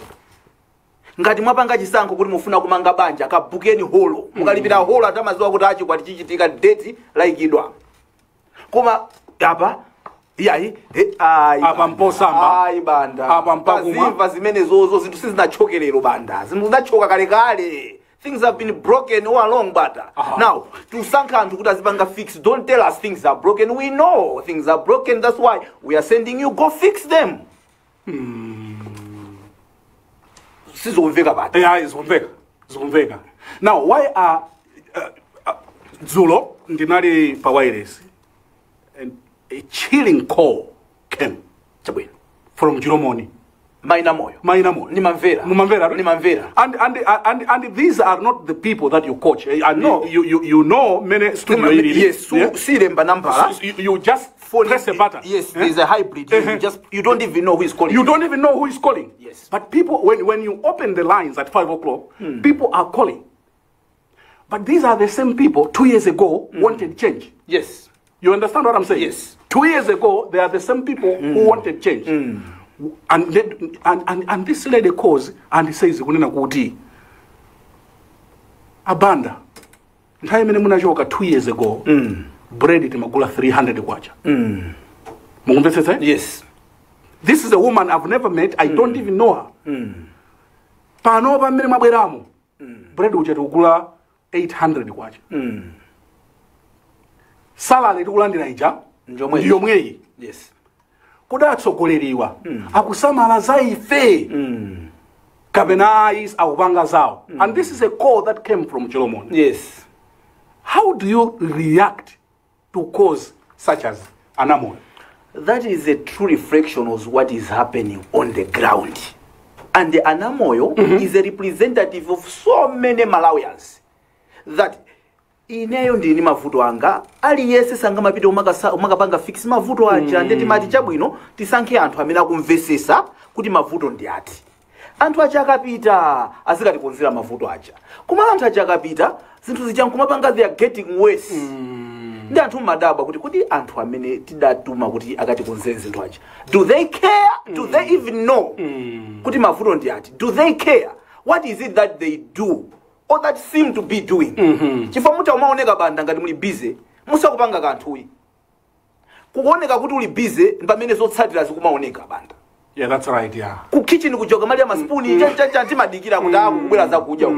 Kona katika unaona 2 hours later timamba upita ukasuzumira. Kodi maspoon mapota kulira muti muutani umeneku. That's basically what is happening. So kulira kwa maspoon ku kitchen kulira kwa makhala ngati kuti auchakula sikuti ndiye kuti munthu sindiye kuti zinthu zuchitika mudya sindiye kuti mudya ayi anda normal circumstances zimayenera kuti muone ngati udya kena wakaona kuti zikuchedwa zinthu aulo inu muli banda mwakhala pasilikilumu mukumva masipuni mapoto kuti I think kuchitika zamphamvu kenaka sukhala bwanji ndemambano kukasuzumira kodi muti muta nzukulu ana njaiko mutani kodi agogo zona ndi hayi ndi mochera kaipoto because poto dali wochoka. Now I say this also with the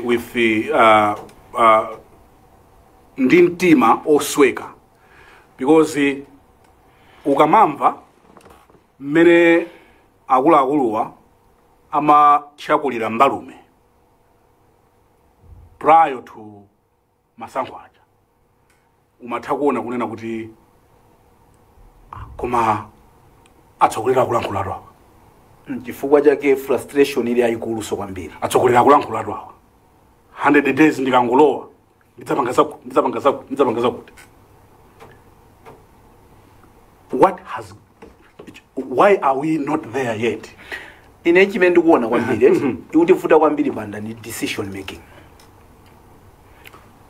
Zinthu zoti zikhoza kuthana ndi mavuto athu zambiri tinazo zimomona.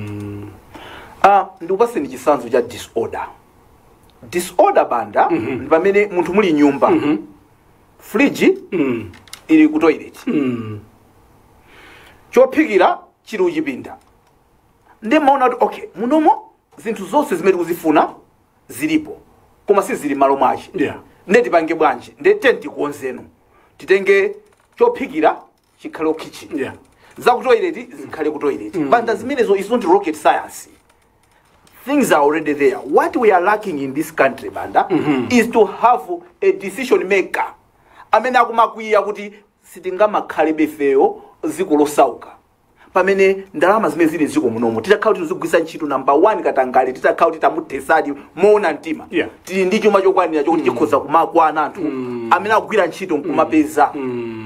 Yes, zinthu zizikwera because sizingasiye kukwera koma pamene zinthu zikukwera kapezedwese kanthu kazitani kazikwera akamaja ku mtundako dzulo munagwiritsa chitsanzo chimene akamaja ku mtundako ku high table ziduswa sizikugolo pansi zidwa pansipa anthu adzikhala nda abakiri muluza ankakonda kunena kuti anthu adzikhala ndalama mthumba nde boma labwino limenelo boma labwino banda limene limayika ndalama m'matumba mwa anthu ache. So you want kuti boma lidzitika ndalama mthumba metaphorically speaking. Okay, chabwino sikuti boma likutenga ndalama kumapereka palibe boma limene mapanga even maiko okwera kumene anthu banda lero limene muli limene manena chisanzo chabwino kuti anthu amene ankalankhula amalawi adakonda kwambiri chifukwa amanena mavuto amene amalawi ali nawo. That's right, so munthu amene akunena mavuto ndikuti umakhala kuziwa yankho yake. Yeah, that's right, so ino doctor wakuyezani kuuzani kuti ino ndikumudola mutu what next ande basi muona tupanga bwanji nangokuuzani ne muona kuti kaya mutu mukauchosaka mupanga no mwandikuuzani ndola mutu therefore mankhwala mutu ndi apa so tili numpha you know there are this anthu omwe alipo pano amavomera tubanda zinthu zakwera tuvomereza palibe ukanayi okay nde inoyo mutani. That's the question now that goes back to you. That's right. You have identified, yes, the cost of living has gone too high. It means the kuti kapezedwe kantu ndimene mitengo yantu zukwalira. There's a mismatch. They are too high, so we're busy running, chasing prices of things with a little money that cannot sustain. What we should have been doing is making sure that we are creating an environment. Yokuti ma business azitumpuka. Ma business akatumpuka ndalama iziendaso kumapeza anthu. Therefore ngati katundu kukwera anthu sakulanda ndalama zabwino. You see kuti buy anthu ali ndi mphamvu yoti chinthu chikukwera yes. Tikamati chinthu chakwera banda ndekuti chili beyond. Pamene chinthu chimene mungapange ino afford simukana kuti chinthu nchodula. Yeah, that's right, Alipo tu anthu ena nziko momuno banda. Saziwa mitengo ya zinthu. Fama ngotenga maponya ma basket pamene uno ndine timatenga furniture pali calculator kumaphatikiza because tikukumbukira ndama imene litumba tikuchifuna kudya bread koma we can't afford it. It's getting out of hand. We have people that we've chosen kuti can you manage business ina iliyonse inu mupanga business mmakandi ndondomeko zochitira manage business yanu izipanga phindu muzita kulipira zina ndi zina business izipita. What more with an economy of a country? If you can't manage, you can't give in yose munga mulole muntu amene saziwa zoyendesa za business kuti akawendesa ni business yanu. Can you allow muntu amene sakuziwa chimene akuchita to run the economy of a country? So we need to have people that must understand what is our problem and they know the solutions. Amalawi ajakuti I think that is combination ya achakwera ndi achilima is a good combination ukangoiona kungwayangana they complement each other very well kwambiri and palibe po boma limene linalowa ndi chikoka ngati mene analowera president na vice awo amwene aliyese kusangalala kuti koma I think tiona zinthu mapoto akulira amasipuna akulira kwambiri but 2 years down the line pakudabwa anu gloomy faces.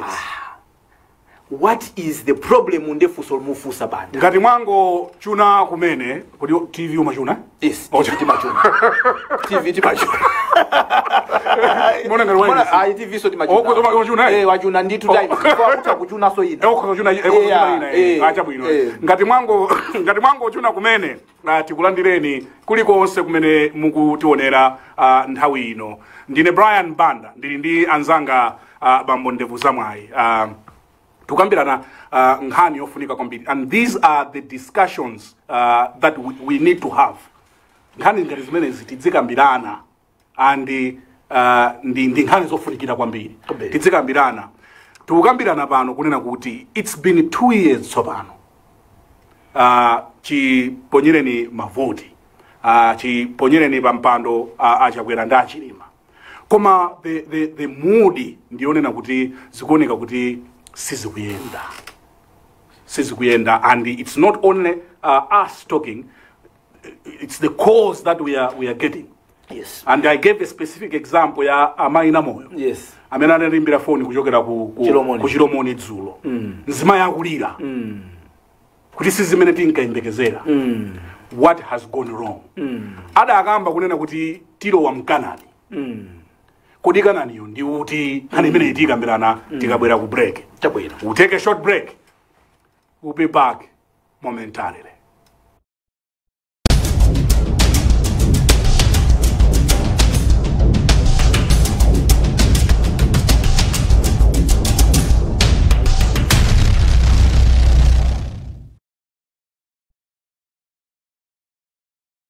Are you a fashionista or someone who would love to get the hang of fashion?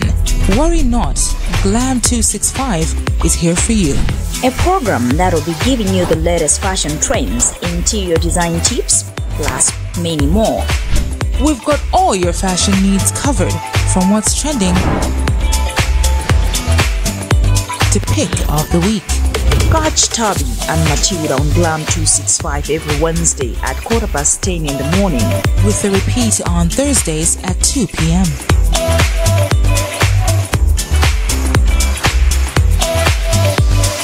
It's about time. Pampindina iliyonse china chake chimakhala chikuchitika kwina kwake. Kufufuza amene tili macho.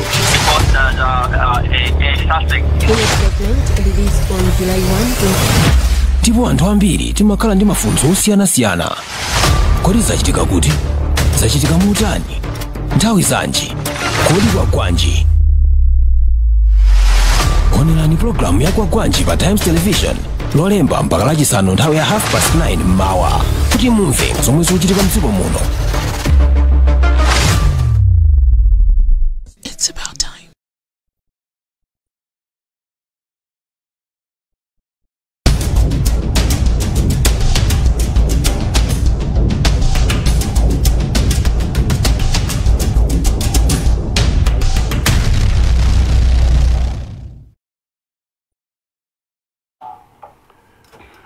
Program ya kwa Gwanji pano pa Kanema wa Times on this blessed Tuesday. Tukambirana pano nkhani zofunika kwambiri ndi Bambo Ndevu Zamwayi. Nakufunsa funso what should be done? Yeah.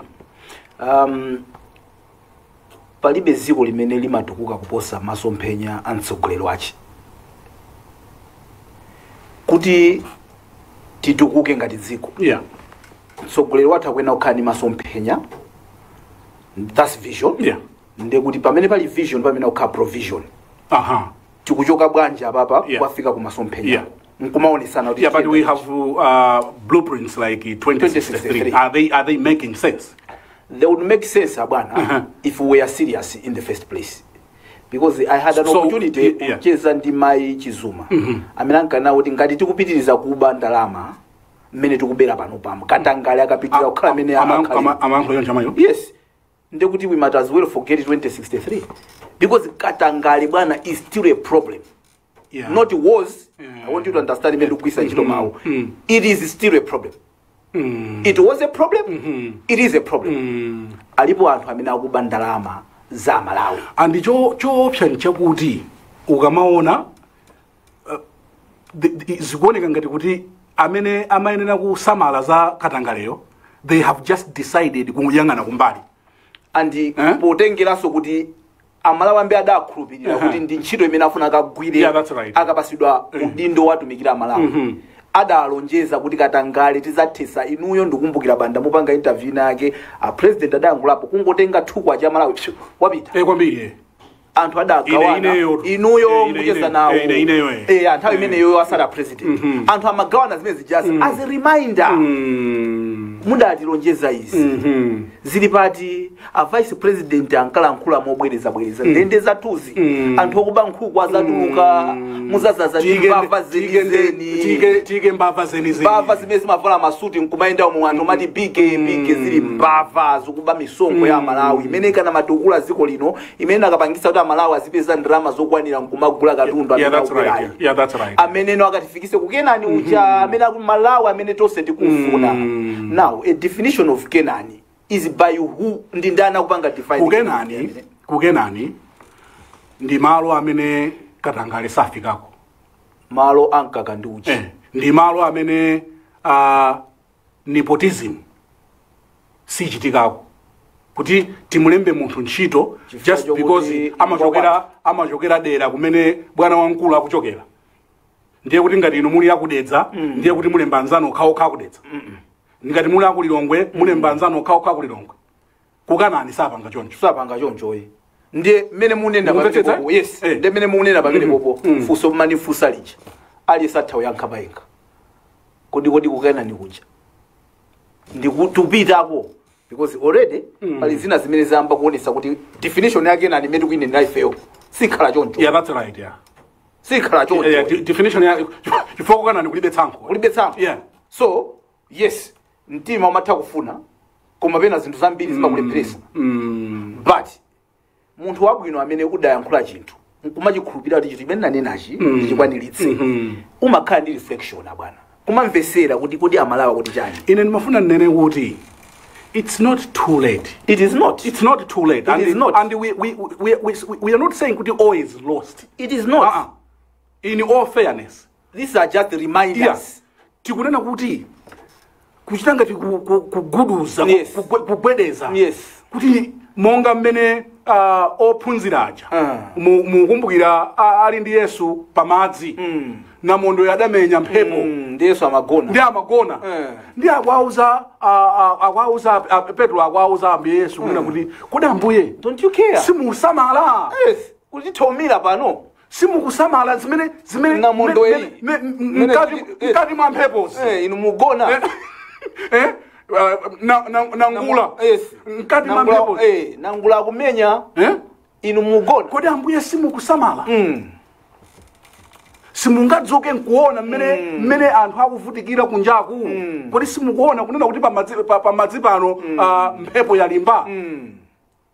So padakali pano tili mungalawa ngati tili mungalawa ndeti kamafusa mafusa amene kwasogolera athu kuti simusamala kuti bread wafika 900 simusamala kuti mafuta ophikira afika 7,000 akwera ndi almost 5,000 in 2 years simusamala kulankhula choncho kulakwa sikulakwa kodi simukusamala kunena kuti mafuta akuthamangira tsopano akuthamangira ku ulendo wa 2,000 kwacha akapenya review panopa versus ka conflict yakuchitika ku Russia ndi ku Ukraine mafuta and the challenge ndikunena kuti masalala adayima pompaja ndiye akunena kuti kodi simukusamala za mmene miyoyo yathu iliri kulankhula choncho nkulakwa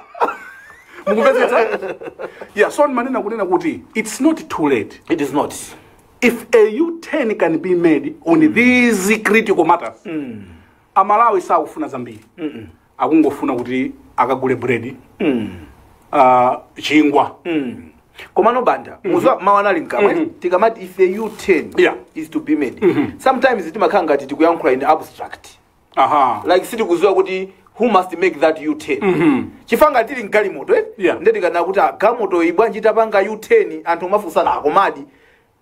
All you do, mamuza amene akuyendesa galimoto kuti atsogoleri 10 apati pange U10. Yes, ona. So zikoli tili ni munthu amene akuyendesa. Yeah, that's right. If all is not lost, then who has to make that U10?